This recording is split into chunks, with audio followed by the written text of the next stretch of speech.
Okay. Excellent. Well, welcome everyone to the second iteration or the second stage of our genomics training.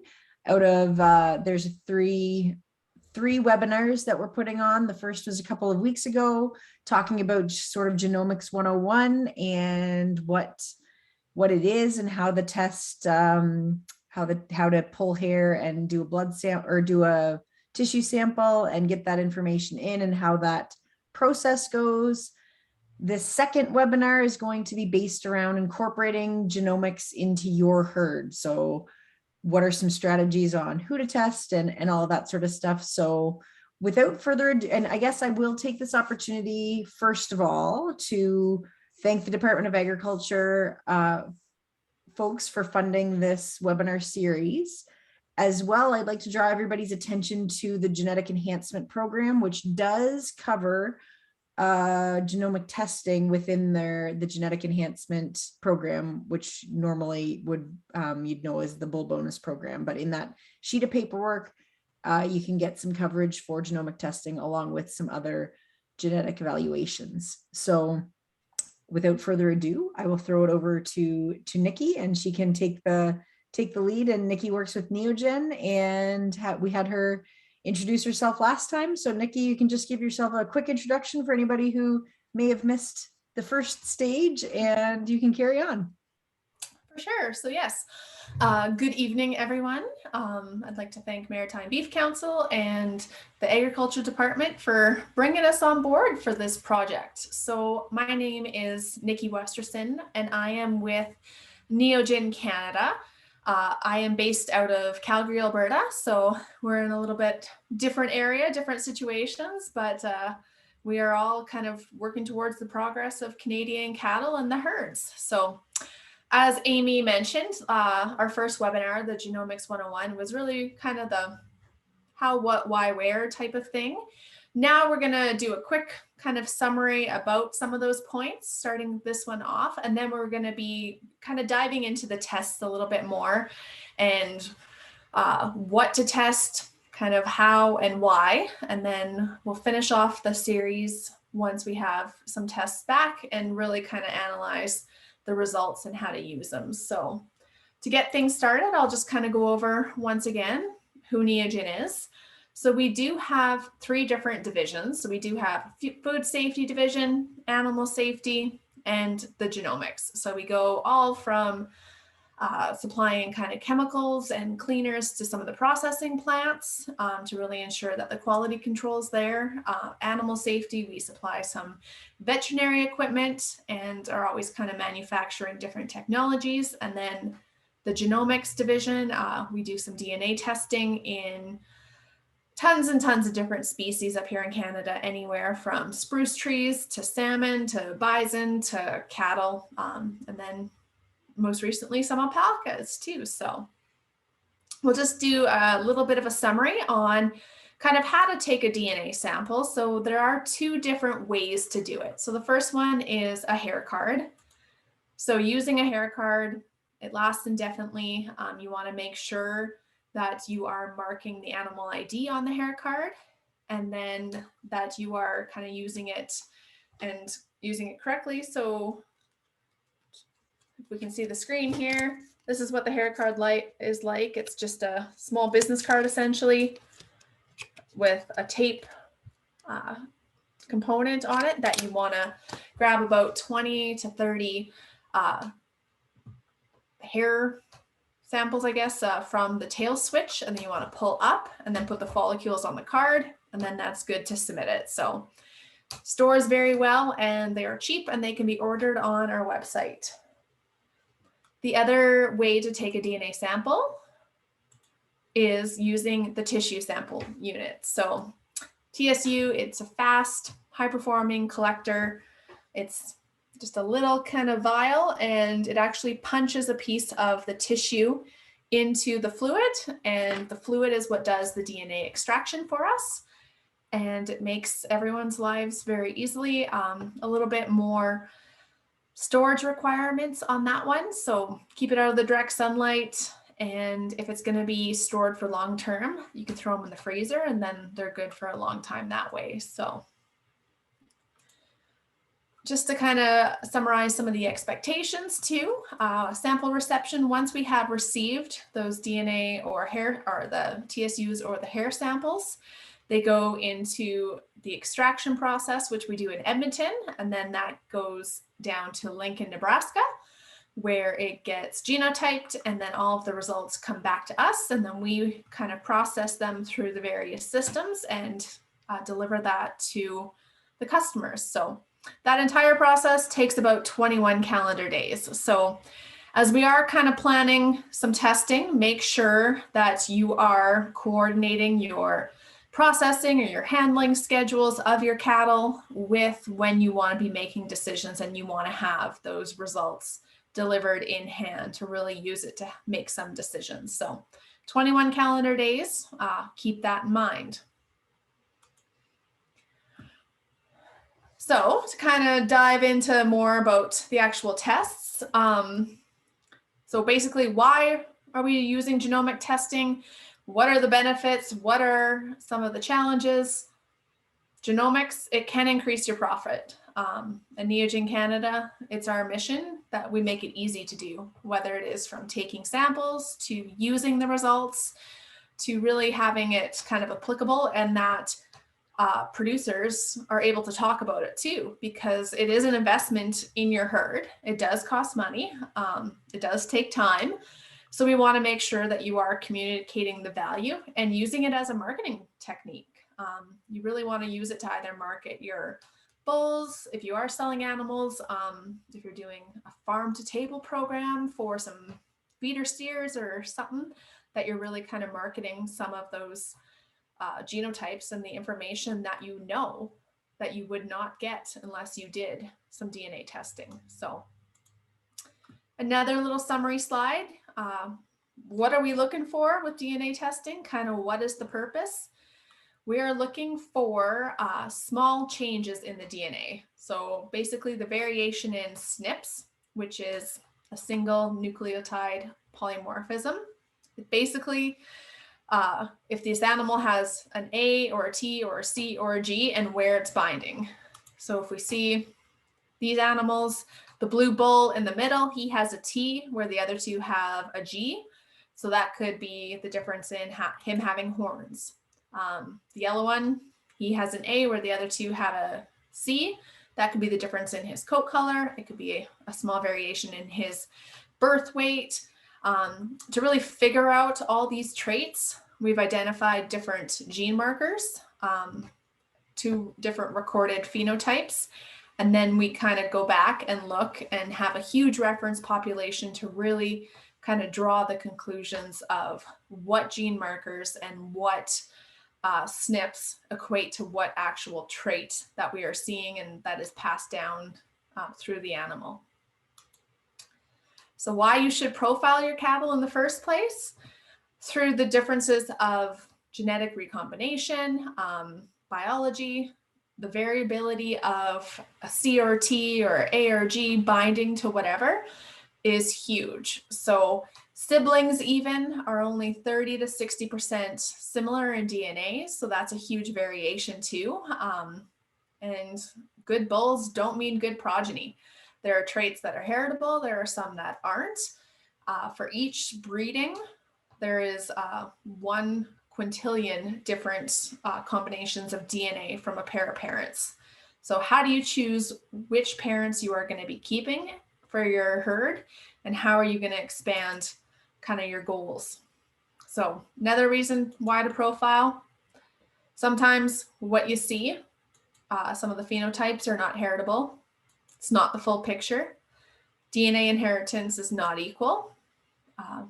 And you just really know what the different combinations when that formation of the calf is happening. So we can measure those heritable traits though.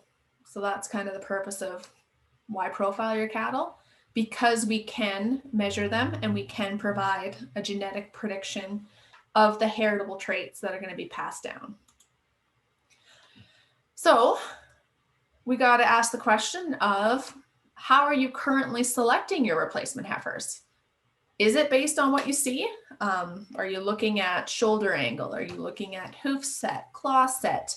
Are you basing them on breed and kind of the goals that you want to retain in your herd, or what you think does well for your management system? Is it based out of what their mother was like? Is it that the mom, one of the dams or one of the heifers' moms didn't put you over the fence, but the other did? Or it could be the difference between having to assist more births out of one cow versus the other. Or it could be out of necessity that you need your herd, you have a bunch of older cows that you're going to be culling, or you're struggling with finding heifers that are breeding back for their second or third pregnancy, and you're just keeping whatever you can out of necessity. So those are some questions that when we are looking about using genomics for a replacement heifer tool, I really want you kind of to think about what you are using now and why you're using it, and then any of the issues or problems that you see with that or that you are kind of looking to fix, and then really look at kind of how genomics can help you to change either the problems that you're looking to fix or enhance what you are already doing and help elevate those goals and your objectives that much quicker and that much better. So genomics, it is a tool to help you achieve kind of those goals. So when we talk about the different profiles, so we do have 2 genomic profiles for the commercial producers to use, much like EPDs, which are the expected progeny differences for the commercial producer.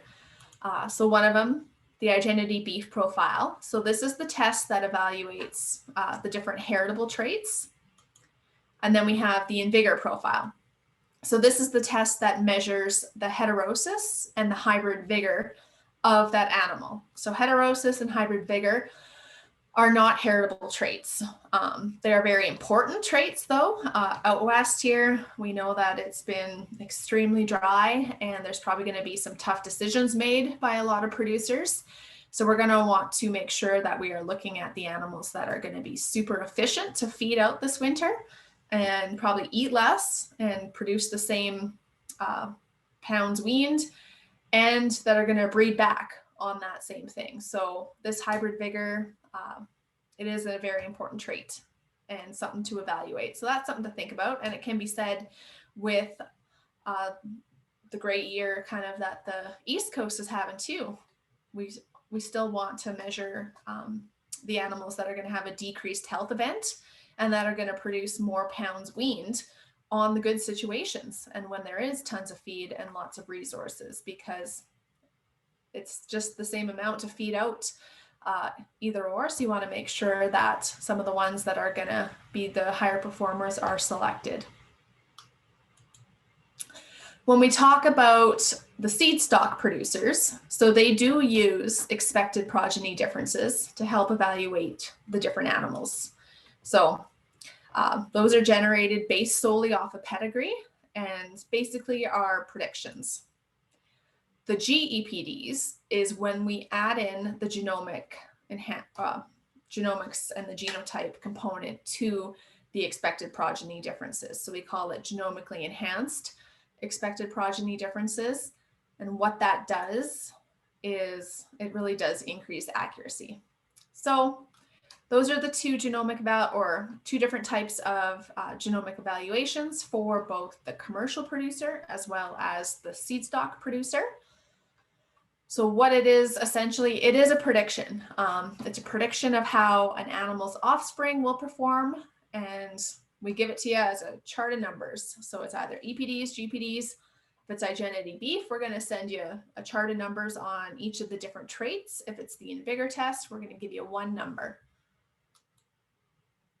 So like I said, for some of the seed stocks stuff, when we add in the genotype, it does produce the GEPD. And the difference, like we talked about, is the accuracy. So how does the accuracy and adding in that genetic component to the pedigree improve your on-farm decision making? So when we look at a trait like birth weight, with an accuracy of 10%. So that's a very low accuracy trait. So that could be just an EPD, where it is just an estimation based on pedigree. So it's plus or minus 2.4 pounds. So there's almost a 5-pound difference. Kind of a 75-pound to an 80-pound calf, like that can be a big difference. That can, especially on a heifer, that can be a difference between easy calving. 5 pounds is a big swing on that trait, right? When we go up to a 75% or a 90% accuracy, that involves the genetic component of that animal. And it also might involve some recorded data from their progeny to get to that 90% accuracy. So that's where you really see some really good estimations for those traits, is when you add in both, but a plus or minus of 0.3, 0.8, it's a much smaller variation. And then you can really help make decisions earlier on in that animal's life if they want to be, where you want to choose them to be a breeding animal. So without the genomics, the accuracy component is much, much lower than just if we go based on the pedigree EPDs. So talking a little bit more about the EPDs, this is how some of the EPDs are related or delivered, I guess, to the producers. So how can you use this to really make some decisions? And if you're buying seed stock bulls or heifers or whatever, how can you use this chart of numbers to help you make decisions today? So the first thing you want to do really is pick the traits that are important to you. And then you want to pick more than one trait. So the traits are listed here across. So you have gestation, calving age direct, birth weight, weaning weight, yearling weight, milk, et cetera, et cetera, et cetera. So all those different traits. You want to pick more than one trait. Think about your own goals. Common theme with genomics is you really want to be breeding towards a goal. And then think about kind of what your priorities are with your customers. And then you want to kind of rank or prioritize the traits that you pick. So let's say that we take these 5 different animals, and then we've selected our 4 different traits that we think are important. So EPD1, EPD2, EPD3. We're going to say that EPD1 is our most important trait in our program. EPD2 is our second most. EPD3, third, fourth. So then we're going to just kind of break this out and rank these animals. So we said that the first EPD, that's the most important one, is EPD1. So we're going to pick the animal that has the most desirable score. So we'll go with a 1 to 10, for example, here. So that's going to be animal 5G, because it has a 5 on our most important trait in our program. And then we're just going to continue sorting through and ranking these different animals. So it's going to rank different depending on your goals. And we just kind of go through the list until they're all listed and done. So that is one way that you can use the traditional EPDs or the GEPDs if you're looking at a bull sale catalog, or you're looking at importing some semen or something. So that's just kind of one little glimpse into that. There are percentile rankings. Each kind of breed does its own thing. So that's definitely something worth kind of exploring on each different breed website. And there's lots of different options there. So we'll move into the commercial products a little bit more and go more in depth on that. So talking again about the Igenity Beef profile.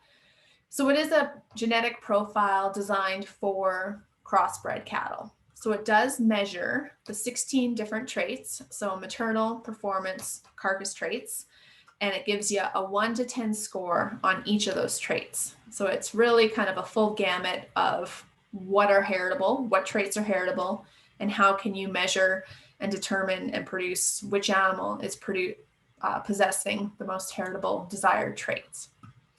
So we can use it as a selection tool. We can use it to select replacement heifers. We can use it to produce feeder cattle, score commercial bulls, or it does include parentage testing. So if you are trying to figure out who is the sire for a pen, or if you have a multi-sire pasture, it is a very good tool to help determine kind of which of your bull battery is performing. So the 16 traits that are reported, we have the maternal traits. So birth weight, calving ease maternal, pregnancy, milk, stability, docility. We have the growth traits. So weaning weight, average daily gain, yearling weight, residual feed intake, and then the carcass traits. So marbling, ribeye area, fat thickness, tenderness, and a hot carcass weight. Generally speaking, we say 5 is average for most of these traits, and you want to have higher scores between that 1 to 10 for most of the traits, with the exception of birth weight and RFI.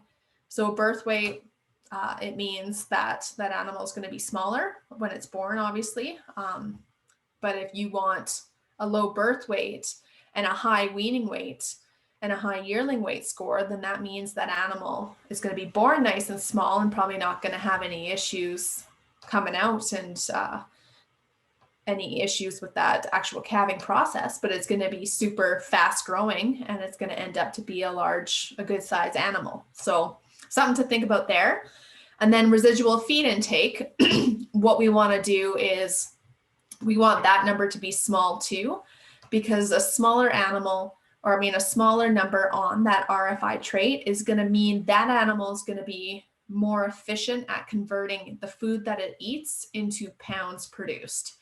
So if one animal has a lower score, one animal has a higher score, and you feed them the same, chances are that RFI, the animal with the lower RFI is going to weigh more or have a higher average daily gain overall, because it's going to be a more efficient animal for that conversion process.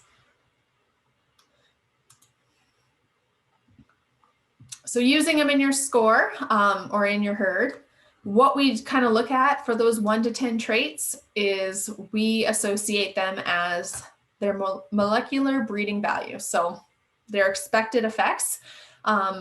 We have a big chart that we'll show you pretty soon that shows what kind of a score of 7 can actually equate to in the different traits. And some are measured as percentages. So heifer pregnancy rate, that's a percentage.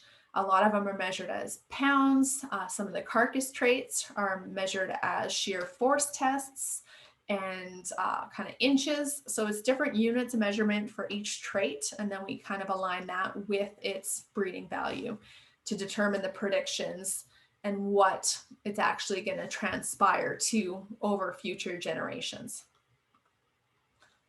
So in addition to those different traits, we also have different indexes that are generated to really help the selection process of how to use the tests, where to use the tests, and for what animals. So we will develop, or you can figure out a production index, which is just kind of a general index, and it's going to take different weights of different traits and give you one number. So it could spit out a 5.5 or a 7.55.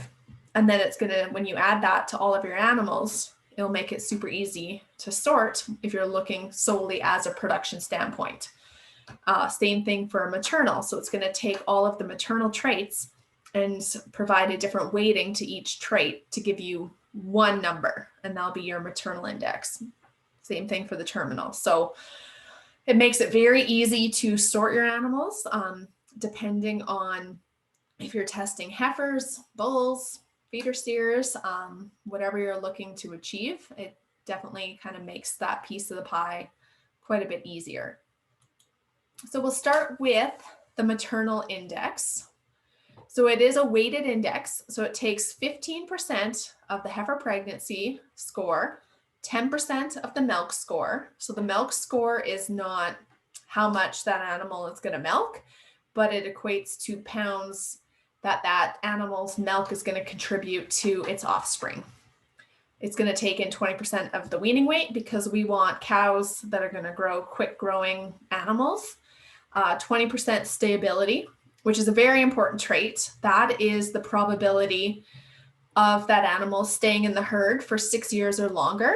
So if that animal, if raising that heifer, pasturing her for the next year, breeding her, by the time she has her first calf, if you already have, I don't know, 1,500 to $3,000 invested in her to get her to that point, and she's not going to stay in your herd for more than 3 or 4 years, she's not going to pay for herself, and that's going to be a definite hit to your bottom line. So stayability is definitely an important trait to look at when you are looking at selecting long-term heifers to stay in your herd as cattle. So, and then we look at 15% calving ease maternal, because we want those heifers to produce live calves, and then 10% residual feed intake, and then 10% calving ease direct, because we want calving ease to be a trait that's passed down. So where you would look at kind of using this index,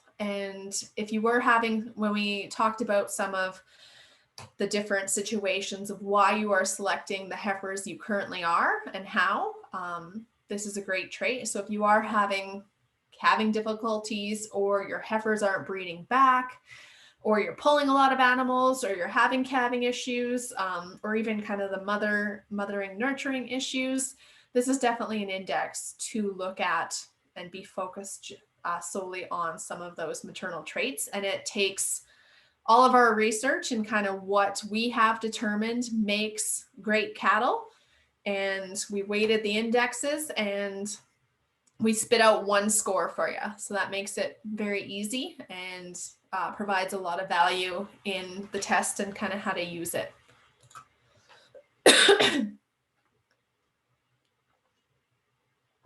When we look at the production index, so this is kind of the whole, as a whole, if you are just looking to keep back some heifers, steers, whatever, you just want to keep back some really good animals, this kind of factors in everything. So 10% calving ease maternal, 30% stayability, so it kind of measures who's going to stay alive and be profitable for the longest, 15% residual feed intake, 15% average daily gain, and then it factors in some of the carcass traits too. So it really is an index that takes in, how is this animal going to feed out, how are they going to stay alive, and what kind of carcass are they going to produce. So this is probably this year out west here.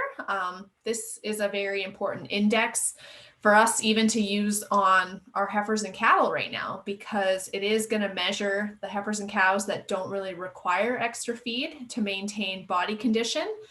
The only thing that we might kind of add to this or change is we might add in a little bit of the heifer pregnancy score. So when you do select the more efficient animals, it does kind of help improve that entire feed efficiency picture.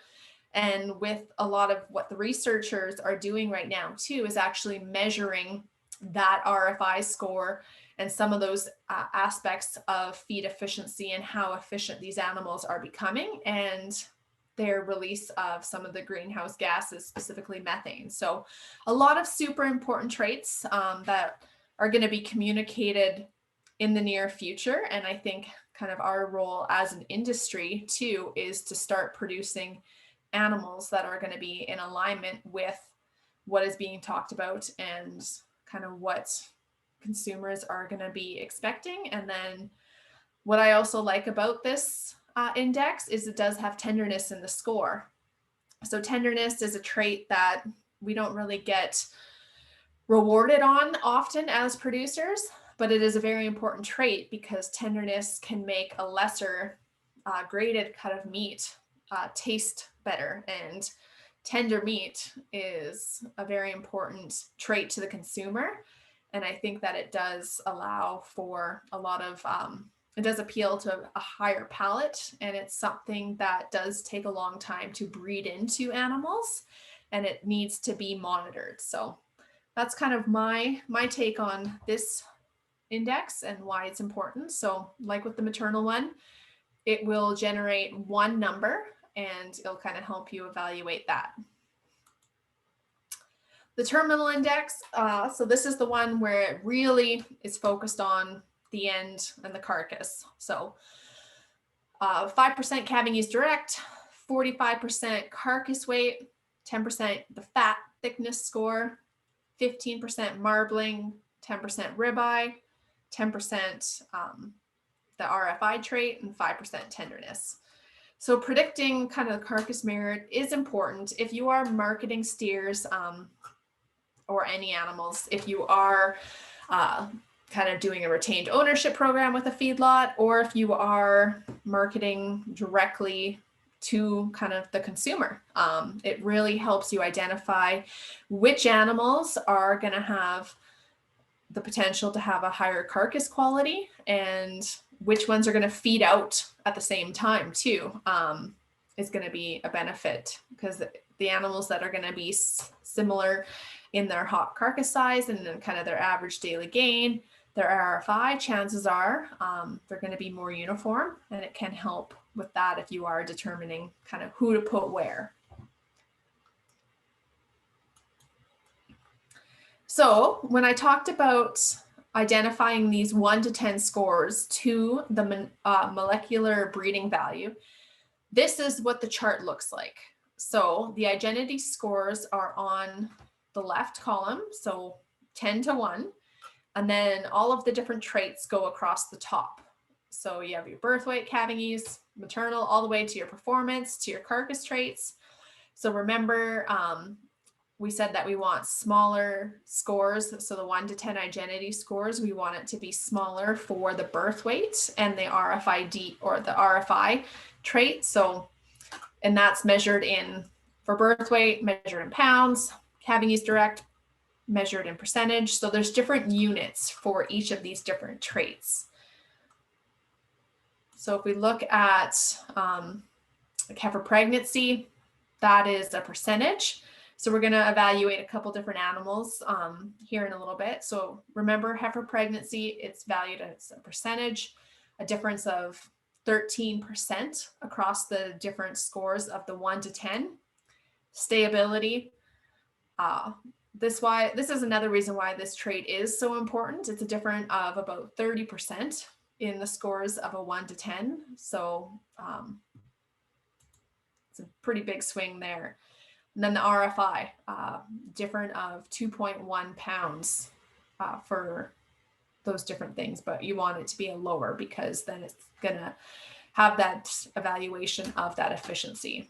So if we take these 3 different traits and we evaluate the different scores with a couple different animals, we can see kind of what the scores actually mean and how can you incorporate them in your herd and who should you be testing. So if we look at heifer pregnancy rate, like we did, we identified that it was, the unit of measurement was percentage. So animal A and B. So animal A had an Igenity score of 8, which is good. We want it kind of 5 is average. We say above average. Heifer pregnancy, we want a high number for that trait. Animal B had a score of 3. So then if we relay it to the previous table, so a score of 8 has a 10%, 10.2% genetic effect. A score of 3 has a 2.9. The difference between those two numbers is 7.3. So then we can make the prediction that animal A will have daughters with a 7.3 higher probability of conceiving during a normal breeding season compared to daughters of animal B. So that's kind of what that looks like and what the difference is. 7% when it comes to fertility, that can be the difference on catching and conceiving on the first cycle versus the second or third. So it can definitely have an impact on when that animal is going to calve. And when if you evolve your herd to have be full of heifers and cows with a high pregnancy, then maybe you can even go to pulling your bulls or having a shorter term in with your bulls and shortening your calving time as a whole. So different specific goals that you can kind of look at and make some changes and just move towards that herd progression. When we look at the other trait, stayability. So we identified that was also measured in percentage, and it had a big swing. There was a score of 1 had the difference was 0 to about 30%. So that one has a large impact. So we do the same thing. Animal A, score of 8, animal B, score of 3. The genetic difference is 15.7%. So we would say that the daughters of animal A has about a 15.7% greater probability of staying in the herd until 6 years of age than animal B. So that's a very important trait. Stayability also factors in, I think for Canada, where we do have very variable weather. It can be plus 40, minus 40, snow, rain, sleet, all in a week even. So having those animals that stay in the herd, and when it's evaluated against Canadian cattle, which this test is, it definitely is a big impact, because 15% more likely to stay in the herd through 6 harsh winters and 6 different crazy springs. Like, I'll take that risk for sure. I want those scores to be very high. Looking at the RFI trait, so this is the one where we do want a lower score for a more efficiently fed out animal. So animal A, 8, B, 3. The genetic effect and the difference between those scores is 1.1 pounds. So what we gather from that with the animal B with the lower score is the progeny of animal B are predicted to consume 1.1 pounds less feed per day than animal A to achieve the same daily gain. So that definitely adds up, and it kind of goes to show that it's a important trait to have efficient animals that are going to be fast growing and at the same time maintain body condition for less feed than some of the others. So kind of going and looking at all of those different results and figuring out who to run the tests on, how to look at the indexes, how to look at the specific different traits for your different herd goals. A conclusion that we always say is genomics, it can really help speed up your herd progress. So in this one, this really just summarizes how quickly it can progress your herd. So if you take some top stability heifers to superior sires, so if you look down across at the Igenity score on the bottom, so the black line, the first generation, that heifer would have came in with an Igenity score of 5, and then you use a sire that also has a high stability score. And the second year, that generation, that heifer, her score goes up to 7. Well, then she's going to pass that on to her next generation. And if you continue to choose a sire that has the same or better score, by that third generation, you're going to have her score is up above an 8. So in 3 generations, you're really making quite a bit of herd progress. And then if you just continually select and either keep progeny, then you can really kind of progress it even quicker and larger. So you can do this with any trait also. You can pick weaning weight, and you can really increase the weaning weight and the size of the calves that you are producing at weaning time, or if you want yearling weight or whatever. So it's definitely the best and the quickest way to kind of align with your goals and really make progress. I know Angus has a really interesting slide showing carcass grading from the 80s to now, and the main impact and the main difference has been using genetic testing and genomics. And you look at kind of how our carcasses were graded before we used it. It was a pretty flatter line. We were improving for sure, because you can look and you can measure, and we just got more advanced as producers in determining feeding programs, kind of size and estimations and all of that. But then when we do incorporate the DNA and the genetic component, then that's when you see the progress just skyrocket up. So definitely a valuable trait there. So then after talking about all of these different traits, indexes, how to use them, just a kind of a reminder of what it looks like. Once you've done your testing, everyone gets their own access to an online dashboard. It's going to look similar to this. You're going to have your animal's ID, barcode, all of the different scores for the different traits. And then you do have to add in the indexes, and then it spits out the one number. So if we look at the Igenity maternal index, for example, it'll take all of those different weights of those different traits and give you the one number for easy sorting. So just to talk a little bit about the other tests and kind of where and how to use it. So the Envigor, it's a measure of heterosis in crossbred cattle. It will evaluate at a scale of 1 to 10. Basically, kind of talk to you about how many different breeds are in there. It'll give you an estimation, and then it also factors in hybrid vigor. So higher score, increased heterosis. What does hybrid vigor actually mean? So it does lead to increased fertility, lower cull rates, more pounds weaned per cow exposed, and then the other important one we've been talking lots about, greater feed efficiency. So in our data and all of our research, what we've actually seen is a 1 score increase in Envigor. So going from a 2 to a 3, a 1 to a 2, whatever. Fertility, a 1 point score is a 4% increase of the probability of a heifer breeding as a yearling. Longevity, 4% increase in that animal's stayability. And then healthier progeny too. So I don't know if you guys get some pretty wicked storms on young calves or some of those weather situations, but having healthier progeny, calves that do have a little bit more higher vigor are definitely important. So that's the Envigor test. I say that the scores are an estimation of breed composition. So a purebred animal, that animal is going to come back and have a score of 1, where, I don't know, a 50-50 F1 cross might have a score of 2 or 3.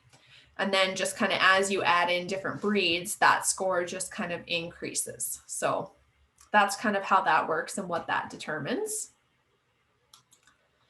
So then just to, I guess, summarize for today on the different tests that we kind of talked about and went into. So genomic testing and using these profiles, it is a management tool. We won't say use this as the be all end all. If you have a cow loping or that's limping through the chute, or a heifer that the legs structure isn't favorable, but her scores are really high, I wouldn't be hanging on to her. So you want to make sure that soundness, overall conformation, and what works for you is definitely the first kind of decision that you make. And then the second thing that you can look at when you use this testing is use the Igenity beef to really select which animals are going to produce the heritable traits that are going to help produce progress your herd and kind of be in alignment with your future and what you need.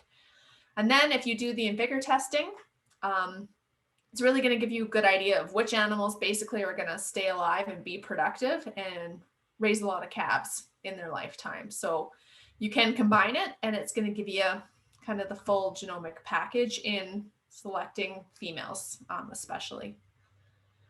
So then I guess we'll talk a little bit. I'll just go over the pricing quickly.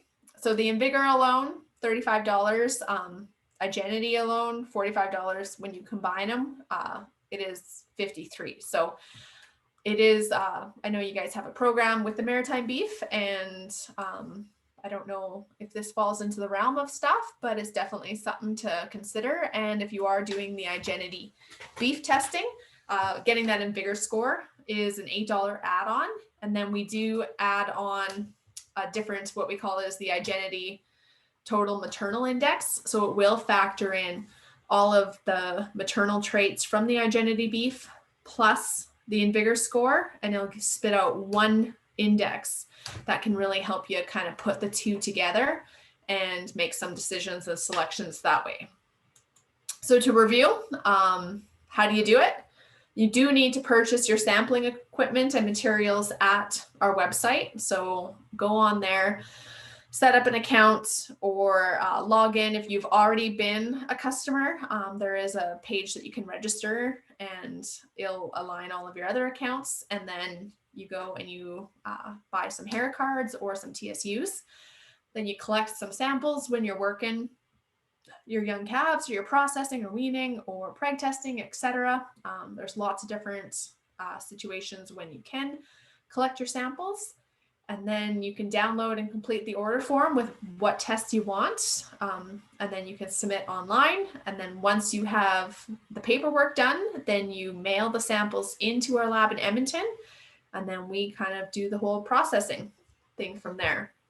And then once the results are delivered, you will get access to a dashboard, and then you can kind of get in touch with Maritime Beef for a consultation on how to use them. Or if you have any other testing questions, then you can definitely get in touch with us. So I don't know if there's any questions that have popped up in the chat or anything. Right on. I'm just monitoring the chat. I don't see anything there right away. Does anybody who's on the call have any questions for Nikki?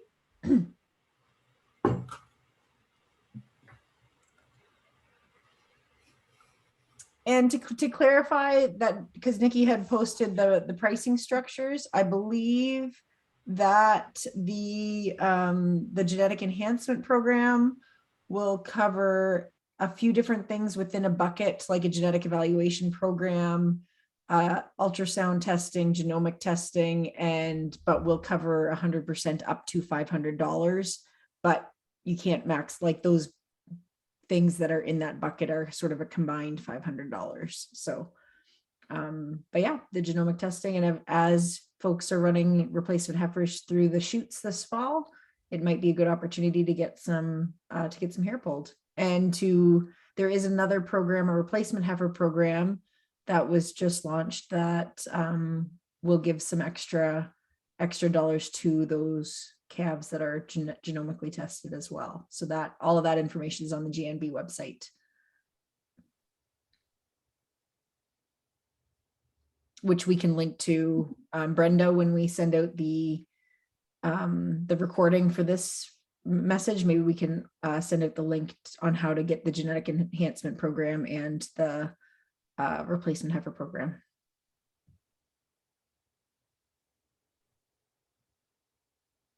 So does anyone have any questions?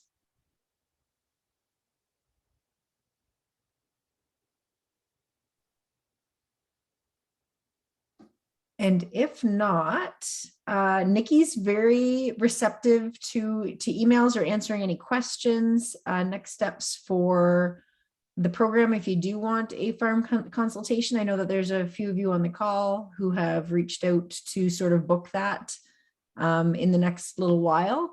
So you can book that with myself and maritimebeefcouncil@gmail.com, or give me a call 506-349-5395.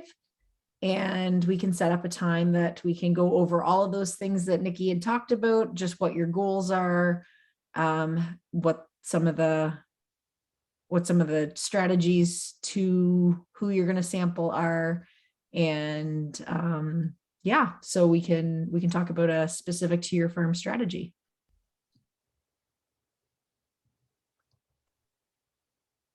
Sounds good. And I suppose if there are no other questions, I guess I wish everyone a very have a great rest of your evening, and thank you for joining us for this webinar this evening. Yes, thank you.